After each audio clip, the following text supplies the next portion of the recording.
আমরা কি এইরকমই একটি বাংলাদেশ কায়েম করতে চাই যে এইবার কেবলমাত্র আওয়ামী লীগের তার দোসরদের খুঁজে খুঁজে সবগুলো সমস্যা দেখা হবে, অপরাধ দেখা হবে, বাকিদের যেন কোনো অপরাধ নেই? একটা জিনিস মনে রাখবেন, ন্যায় বিচার ছাড়া কোনো দেশ এগোতে পারে না। সেটা আপনি আমি যেই করি না কেন, অন্যায় যদি আমাদের মধ্যে হয়ে থাকে তার ন্যায় বিচার প্রতিষ্ঠা হবে। সেই রকম বাংলাদেশ মানুষ চায়। আওয়ামী লীগের মতো একদলীয় চোখ, কানা চোখ, কেবল নিজেদের স্বার্থের বাইরে আর কোনো কিছু হবে না, এইরকম বাংলাদেশ চায় না। গণতান্ত্রিক ন্যায় বিচারের বাংলাদেশ মানে সবাইকে নিয়ে বাংলাদেশ। সেই কারণে আমরা সবসময় বলি ন্যায় বিচার দিয়ে আমাদের যাত্রা করতে হবে। এবং সেই ন্যায় বিচার যেমন গত 15 বছরে যত গুম খুন হয়েছে, যত নির্বিচার হত্যাকাণ্ড হয়েছে জুলাই আগস্ট পর্যন্ত, যত লুটপাট হয়েছে, ক্ষমতার ব্যবহার হয়েছে, সেটার যেমন ন্যায় বিচার, তেমনি আমরা 1971 সাল থেকে 53 বছর বাংলাদেশ ভুলে যাইনি। সেইটাও আমাদেরকে খেয়াল রাখতে হবে। এবং সেই ন্যায় বিচারের বাংলাদেশ প্রতিষ্ঠার মধ্য দিয়েই সত্যিকার অর্থে আগামী দিনে যদি আমরা আর ফ্যাসিবাদকে মাথা চারা দিয়ে দেখতে না চাই, আমাদের এই রাষ্ট্র ক্ষমতাকে ব্যবহার করে আর কোনো শক্তি যাতে ফ্যাসিস্ট হয়ে উঠতে না পারে, সেইটা যদি আমরা নিশ্চিত করতে চাই, তাহলে বাংলাদেশে ন্যায় বিচার প্রতিষ্ঠা করতে হবে, যাতে যে কেউ অপরাধ করুক না কেন, বর্তমান সরকার করুক, ভবিষ্যতের সরকার করুক, তারাও জনগণ ন্যায় বিচার পাবে। সেই রকম রাষ্ট্র ব্যবস্থা আমাদের তৈরি করা দরকার। সেই রাষ্ট্র ব্যবস্থা তৈরি করতে গেলে ক্ষমতার জবাবদিহিতা দরকার। নতুন রাজনৈতিক বন্দোবস্ত মানে কি? ক্ষমতা কিভাবে চলবে, রাজনীতি কিভাবে চলবে, তার একটা নিয়ম ঠিক করা।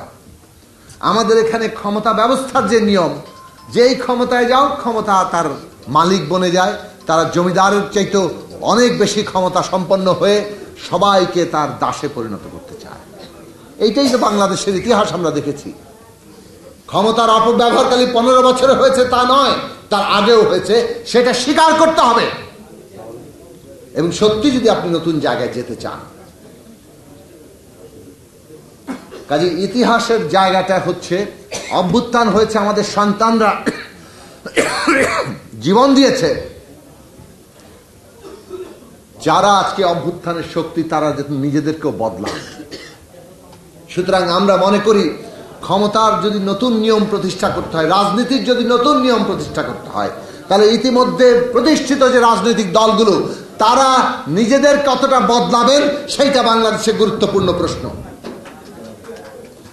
এবং বাংলাদেশের নতুন গণতান্ত্রিক শক্তি কতটা দাঁড়াবে সেটাও বাংলাদেশের গুরুত্বপূর্ণ প্রশ্ন। এই প্রশ্নগুলোর মধ্য দিয়ে আমরা আগামী দিনে প্রবেশ করতে পারি।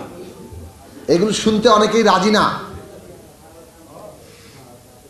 আমরা গত কয়েকদিনে 5 মাসে যা দেখছি, ক্ষমতার প্রতিদ্বন্দ্বিতা হবে। গণতন্ত্র মানে ক্ষমতার প্রতিদ্বন্দ্বিতা, কিন্তু ক্ষমতার প্রতিদ্বন্দ্বিতা জনগণের সম্মতি, জনগণের ভালোবাসার মধ্যে দিয়ে আপনাকে অর্জন করতে হবে। আপনি জনগণের উপরে নানান ক্ষমতা মানে শক্তি প্রয়োগের মধ্যে দিয়ে আগে ভাগেই সব দখল করে নিতে চাইছেন, সেইটা কোনো ক্ষমতার প্রতিযোগিতা না। আপনারা একই পথে হাঁটছেন এবং ওইটা লক্ষণ দেখাচ্ছে যে বাংলাদেশে ফ্যাসিবাদের বদলে গণতন্ত্রের পথে আমরা যাইতে পারবো কিনা, এই সন্দেহ জাগাচ্ছে। কাজেই রাজনৈতিক দলগুলো আজকে নেতৃত্ব যে অঙ্গীকার কিংবা যে পরিবর্তনের ডাক দিচ্ছেন, সেটা যাতে একেবারে সর্বনিম্ন স্তর পর্যন্ত কার্যকর হয়, তার জন্য প্রত্যেকটি মানুষকেই তার ভূমিকা পালন করতে হবে। কিন্তু কেবল প্রতিষ্ঠিত শক্তিগুলোর উপরে ভরসা করলেই চলবে না। তরুণরা যে পথ দেখিয়েছে, তাতে যদি বাংলাদেশের নতুন রাজনৈতিক শক্তির উদ্বোধন ঘটে তরুণদের মধ্য থেকেই, সেইটা বাংলাদেশের জন্য অত্যন্ত গুরুত্বপূর্ণ। কারণ আমরা একটা গণতান্ত্রিক পরিবেশ চাই। একটা দল তারা নাই হয়ে গেছে, জনগণ কর্তৃক প্রত্যাখ্যাত হয়েছে, পালিয়ে বেড়াচ্ছে, প্রধান নেতা পালিয়ে গেছে, তারপর টেলিফোন করে করে দেশের বিরুদ্ধে ষড়যন্ত্র করছে। তাদের আর কোনো জায়গা নেই মানুষের মধ্যে।